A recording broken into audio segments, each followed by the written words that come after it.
महाराष्ट्राच्या राजकारणात पुन्हा एकदा मोठ्या चर्चांना उधाण आलं आहे। गेल्या काही दिवसांपासून एकनाथ शिंदे आणि राष्ट्रवादी काँग्रेस शरदचंद्र पवार गट यांच्याबाबत अनेक राजकीय चर्चा रंगत आहेत। यामागचं कारण म्हणजे विधान भवनात झालेली शरद पवार आणि एकनाथ शिंदे यांची भेट। या भेटीनंतर राज्याच्या राजकारणात अनेक तर्कवितर्क सुरू झाले। काहींनी फक्त शिष्टाचार भेट असल्याचं म्हटलं, तर काहींनी यामागे मोठे राजकीय समीकरण शिजत असल्याचा दावा केला। या चर्चांना आणखी हवा मिळाली ती शिंदे यांच्या वक्तव्यामुळे। एकनाथ शिंदे यांनी माध्यमांशी बोलताना शरद पवार गटातील काही खासदार आमच्या संपर्कात असल्याच्या चर्चांवर मी आता काही बोलणार नाही, योग्य वेळ आल्यावर सर्व काही समोर येईल, अशा आशांचं वक्तव्य केलंय। या एका वाक्यामुळे राज्याच्या राजकारणात पुन्हा एकदा खळबळ उडाली। विरोधकांनी यावर प्रश्न उपस्थित केले, तर महायुतीतील नेत्यांनीही या चर्चांवर सावध भूमिका घेतली। मात्र दुसऱ्या बाजूला शरद पवार यांच्या कन्या आणि खासदार सुप्रिया सुळे यांनी या भेटीचं महत्त्व कमी करत ही फक्त साधी भेट असल्याचं स्पष्ट केलं। राष्ट्रवादी काँग्रेस शरदचंद्र पवार गटानेही आपण महाविकास आघाडी सोबतच असल्याचं सांगितलं आहे। तरीही राजकीय वर्तुळात या भेटीमागे काही वेगळा अर्थ आहे का, यावर चर्चा थांबलेली नाही। या भेटीनंतर सर्वात मोठी प्रतिक्रिया आली ती ठाकरे गटाकडून। खासदार संजय राऊत यांनी जाहीरपणे नाराजी व्यक्त करत अशा भेटींमुळे कार्यकर्त्यांमध्ये संभ्रम निर्माण होत असल्याचं म्हटलं आहे। त्यांनी शरद पवारांवर अप्रत्यक्ष टीकाही केली। त्यावर एकनाथ शिंदे यांनी राऊतांवर पलटवार करत प्रत्येक भेटीचं राजकारण करू नये अशी प्रतिक्रिया दिली। यामुळे महाविकास आघाडीतील अंतर्गत अस्वस्थता देखील चर्चेत आली। आता सर्वात महत्त्वाचा प्रश्न, जर भविष्यात शरद पवार गट आणि एकनाथ शिंदे गट खरोखरच एकत्र आले तर त्याचा फायदा कोणाला होईल? पहिला फायदा म्हणजे मराठा पट्ट्यात आणि पश्चिम महाराष्ट्रात शरद पवार यांचा आजही प्रभाव मानला जातो, तर ठाणे, कोकण आणि काही शहरी भागात शिंदे गटाचं मजबूत संघटन आहे। दोन्ही बाजूंची ताकद एकत्र आली तर अनेक मतदारसंघांमध्ये नवीन राजकीय समीकरणं तयार होऊ शकतात।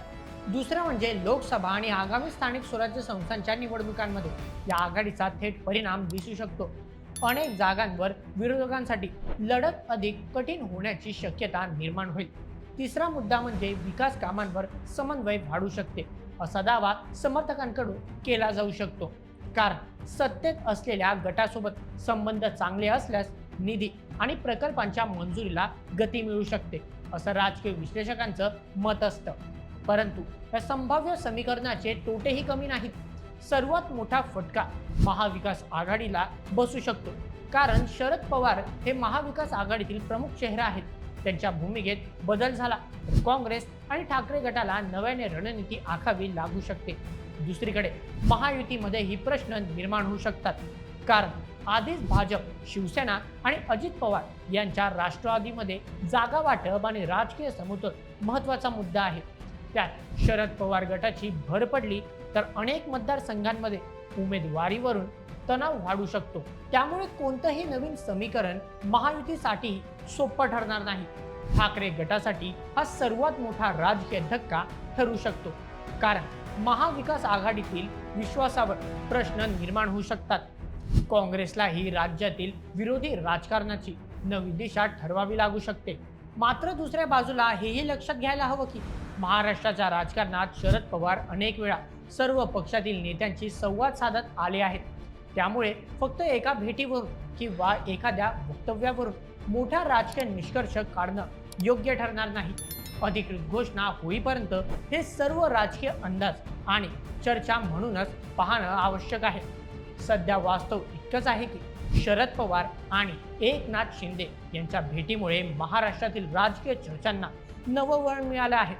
शिंदे यांच्या वक्तव्यामुळे या चर्चांना आणखी बळ मिळालं आहे। परंतु पुढे खरंच नवं राजकीय समीकरण तयार होणार, ही केवळ राजकीय चर्चा ठरणार, याचं उत्तर येणाऱ्या काही दिवसातच स्पष्ट होईल। तुम्हाला काय वाटतं? शरद पवार गट आणि एकनाथ शिंदे गट भविष्यात एकत्र येऊ शकतात का? आणि जर ते एकत्र आले तर सर्वात मोठा फायदा कोणाला होईल आणि सर्वात मोठं नुकसान कोणाचं होईल? तुमचे मत आम्हाला कमेंटमध्ये नक्की कळवा आणि अशाच व्हिडिओसाठी सबस्क्राईब करा बोल्ड एमएच आपल्या यूट्यूब चॅनलला। धन्यवाद।